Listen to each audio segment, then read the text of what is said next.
واللاتی یاتین الفاحشۃ من نسائکم فاستشہدوا علیہن اربعۃ منکم فإن شہدوا فامسکوہن فی البیوت حتی یتوفاہن الموت او یجعل اللہ لہن سبیلا واللذان یاتیانہا منکم فآذوہما فإن تابا وأصلحا فأعرضوا عنہما ان اللہ کان توابا رحیما انما التوبۃ علی اللہ للذین یعملون السوء بجہالۃ ثم یتوبون من قریب فاولئک یتوب اللہ علیہم وکان اللہ علیما حکیما ولیست التوبۃ للذین یعملون السیئات حتی اذا حضر احدهم الموت قال انی تبت الآن وللذین یموتون وهم کفار اولئک اعتدنا لهم عذابا علیما صدق اللہ مولانا العظیم۔ قرأت سورہ نساء کے یہ تیسرے رکوع کی ابتدائی آیات ہے۔ اللہ تعالیٰ کا انسانوں کے ساتھ بہت رحیمانہ تعلق ہے، اور اللہ تعالیٰ نے اپنی صفت کو اپنے اوپر لازم رکھا ہے، یعنی رحم کی جو صفت ہے اللہ تعالیٰ کی، اس کو اللہ تعالیٰ نے اپنی تمام صفات پر غالب رکھا ہے، اور اعلان بھی فرمایا کہ وَكَتَبَ رَبُّكُمْ عَلَى نَفْسِهِ الرَّحْمَةَ، تمہارے رب نے اپنے اوپر رحم و کرم کا شیوا لازم کر دیا ہے۔ انسان نسیان ہم معنی لفظ ہے، نسیان ہم بھولنے کو کہتے ہیں، ہم بار بار تاکید بھی کرتے ہیں لیکن اس کے باوجود بھی بھول جاتے ہیں۔ تو انسان ایسی مخلوق ہے کہ جو بھولنے والی مخلوق ہے، اور بھولنا بھی اللہ تعالیٰ کی طرف سے ہی ہے کہ انسان کے اندر یہ خاصیت رکھی ہے۔ اگر انسان بھولے نہ تو کتنے ہی واقعات ہوتے ہیں غمناک کہ اگر وہ نہ بھولے تو انسان کا جینا دوبر ہو جائے۔ تو اسی حوالے سے کچھ اللہ تعالیٰ نے توجہ دلائی۔ فرمایا واللاتی یاتین الفاحشۃ من نسائکم، تمہاری عورتوں میں سے جو بدکاری کا ارتکاب کر بیٹھے۔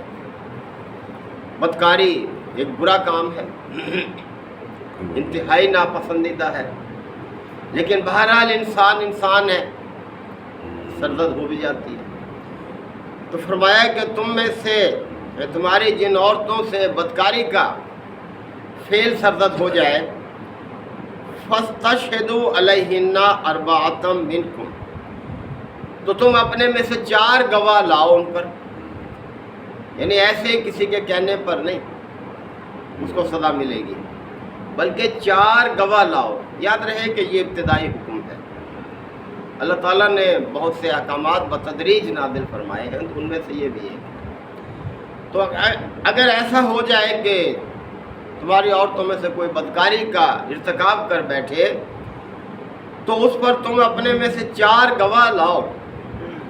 فَإِن شَهِدُوا، بس اگر وہ گواہی دے دیں اس کے اس فعل پر، فَأَمْسِكُوهُنَّ فِي الْبُيُوتِ، تو پھر انہیں گھروں کے اندر روکے رکھو، بند کر دو ان کو گھروں میں، حَتَّى يَتَوَفَّاهُنَّ الْمَوْتُ، یہاں تک کہ انہیں موت آ جائے، او یجعل اللہ لہن سبیلا، یا ان کے لیے اللہ کوئی اور راستہ پیدا کر دے۔ واللذان یاتیانہما منکم، اور تم میں سے جو بھی اس فعل کا ارتکاب کریں تو ان دونوں کو فاذوہما، اذیت دو، ان دونوں کو سزا دو۔ فَإِن تابا، بس اگر وہ توبہ کر لیں، وَأَصْلَحَا، اور اپنی اصلاح کر لیں، فَأَعْرِضُوا عَنْهُمَا، تو پھر ان دونوں کو چھوڑ دو۔ یہ توبہ اللہ کی طرف سے یہ بھی ایک بہت بڑی اس کی رحمت ہے، یعنی رجوع کر لینا اللہ کی طرف۔ اور اس کے حوالے سے نبی کریم صلی اللہ علیہ وسلم کا ارشاد ہے کہ التائب من الذنب کمن لا ذنب لہ، گناہ سے توبہ کرنے والا ایسے ہو جاتا ہے جیسے اس نے گناہ کیا ہی نہیں۔ تو یہ کتنا بڑا اللہ تعالیٰ کا کرم ہے، فضل ہے کہ وہ اپنے بندوں کو توبہ کے ذریعے سے معاف کر دیتا ہے۔ اللہ کی سنت سزا دینے کی طرف نہیں ہے، بلکہ اس کی سنت معاف کرنے کی طرف۔ مقصد تو یہ ہے کہ کوئی شخص اپنی اصلاح کر لے، تو جب اصلاح کی طرف مائل ہو جائے تو پھر اللہ تعالیٰ بھی اس کے قصور کو معاف کر دیتا ہے۔ تو فرمایا کہ ان اللہ کان توابا رحیما، اللہ تعالیٰ بہت توبہ کو قبول کرنے والا اور رحم کرنے والا ہے۔ انما التوبۃ، اب توبہ کے حوالے سے انما التوبۃ علی اللہ للذین یعملون السوء بجہالۃ، اللہ تعالیٰ توبہ ان لوگوں کی قبول کرتا ہے جو انجانے میں کوئی برائی کر بیٹھتے ہیں، یعنی کوئی ایسا فعل سرزد ان سے ہو گیا کہ اللہ کی طرف ان کی توجہ کم اور برائی کی طرف زیادہ مائل ہو گئی، کوئی شیطان کا ایسا غلبہ ان پر ہو گیا، ثم یتوبون، پھر من قریب، اور پھر وہ جلد ہی اپنی توبہ کر لیتے ہیں، جلد اللہ کی طرف پلٹ آتے ہیں، یعنی اپنے اس فعل پر بضد نہیں رہتے یا اس کے جواز کے دلائل دینے نہیں شروع کر دیتے، بلکہ اپنی غلطی کو تسلیم کر لیتے ہیں اور شرمسار ہوتے ہیں، پچھتاتے ہیں اپنے اس فعل پر اور اللہ کی طرف رجوع کر لیتے ہیں، اللہ سے معافی مانگ لیتے ہیں۔ تو فرمایا فَأُولَٰئِكَ يَتُوبُ اللَّهُ عَلَيْهِمْ، تو ایسے لوگوں کی اللہ توبہ قبول کر دیتا ہے۔ یہ اس کا بڑا احسان ہے، بڑا کرم ہے کہ وہ اپنے بندوں کے قصور پر انہیں معاف کرتا ہے جب وہ اس کی طرف رجوع کر لیتے ہیں، معافی مانگ لیتے ہیں اور اپنی اصلاح کا وعدہ کرتے ہیں اللہ سے۔ وَكَانَ اللَّهُ عَلِيمًا حَكِيمًا، اور اللہ صاحب علم ہے، صاحب حکمت ہے، یعنی اس نے اپنا یہ جو طریقہ رکھا ہے اپنے بندوں کو معاف کرنے کا، اس میں بہت حکمت ہے۔ وَلَيْسَتِ التَّوْبَةُ، اور ان لوگوں کے لیے توبہ ہرگز نہیں ہے، لِلَّذِينَ يَعْمَلُونَ السَّيِّئَاتِ، جو برائی کرتے ہی چلے جاتے ہیں، یعنی کبھی انہیں احساس ہی نہیں ہوتا کہ ہم جو کام کر رہے ہیں برا کام کر رہے ہیں، اور ہم اللہ سے رجوع کر لیں، معافی مانگ لیں اور آئندہ باز رہیں اس کام سے، اپنی اصلاح کر لیں، تو جو برائی پر کاربند ہی رہتے ہیں ان کے لیے کوئی توبہ نہیں۔ حتیٰ اذا حضر احدہم الموت، یہاں تک کہ جب ان میں سے کسی کی موت کا وقت آ جاتا ہے، قال، تو پھر کہتا ہے انی تبت الآن، کہ اب میں توبہ کرتا ہوں۔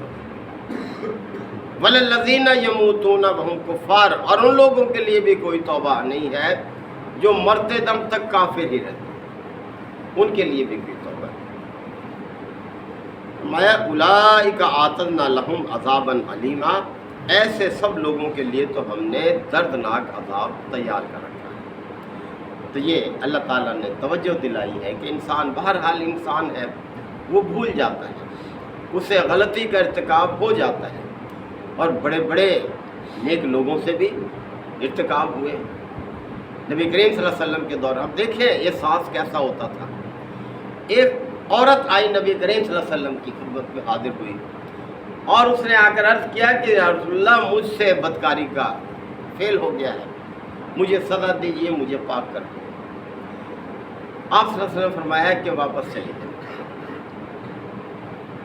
پھر آنا، یعنی جب بچے کی پیدائش ہو جائے۔ اب دیکھیں اتنا عرصہ اسے مل گیا، لیکن پھر جب بچے کی پیدائش ہو گئی تو وہ بچے کو لے کر آئی آپ صلی اللہ علیہ وسلم کے، یا رسول اللہ، اب میں نے بچے کو جنم دیا ہے، مجھے پاک کر دیجیے۔ آپ صلی اللہ علیہ وسلم نے پھر فرمایا کہ یا چلی جائے، اس کو دودھ پلا، پھر اس کو مہلت۔ وہ چلی گئی اس بچے کو لے کر، اور پھر آئی اس کو اس حالت میں لے کر کہ اس کے ہاتھ میں روٹی کا ٹکڑا تھا کہ یا رسول اللہ، اب یہ خود کھانے کے قابل ہو گئی ہے، مجھے پاک کر دیجیے۔ پھر آپ صلی اللہ علیہ وسلم نے اس کو سزا دی۔ تو بہرحال یہ ہے کہ کس طرح سے احساس تھا دیکھیں اس خاتون کے اندر کہ جو فعل مجھ سے سرزد ہوا ہے اللہ کو علم میں ہے، اور آخرت کی سزا سے دنیا کی سزا جو ہے وہ آسان ہے، یہ احساس بھی ہونا چاہیے، پھر اللہ تعالیٰ توبہ قبول کرتا ہے۔ تو بہرحال انسان ہے، غلط کام بھی ہو جاتے ہیں، ہمیں ان کے جواز کے دلائل دینے کی بجائے قصور کو تسلیم کر لینا چاہیے، اللہ کی طرف رجوع کر لینا چاہیے، اللہ سے معافی مانگنا۔ سورہ بقرہ میں ایک اور مقام پر اس چیز کو بھی والذین، وہ آیت مجھے یاد نہیں آ رہی، کہ جو برائی کا ارتکاب کر لے اور پھر اللہ کی طرف رجوع کر لے تو پھر اللہ تعالیٰ معاف کر لیتا ہے، اللہ کی طرف رجوع کر لینا چاہیے، اور جتنا جلد ہو اور اپنی اصلاح جو ہے آئندہ کے لیے کر لینی چاہیے۔ اللہ تعالیٰ آپ کو سمجھنے کے عمل کی توفیق عطا فرمائے۔ وآخر دعوانا الحمدللہ وکفی وسلام علی عبادہ الذین اصطفی ربنا آتنا فی الدنیا حسنہ وفی الآخرۃ حسنہ وقنا عذاب النار وادخلنا الجنۃ مع الابرار یا عزیز یا غفار یا رب العالمین۔ اللہم انک عفو کریم تحب العفو فاعف عنا۔ اللہم من احییتہ منا فاحیہ علی الاسلام ومن توفیتہ منا فتوفہ علی الایمان۔ یا شافی الامراض اشف مرضانا ومرضى المسلمین یا قاضی الحاجات اقض حاجاتنا وحاجات المسلمین۔ اللہم اعز الاسلام والمسلمین۔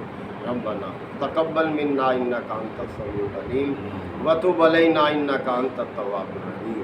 صلی اللہ تعالی علی خیر خلقہ محمد وآلہ وصحبہ اجمعین۔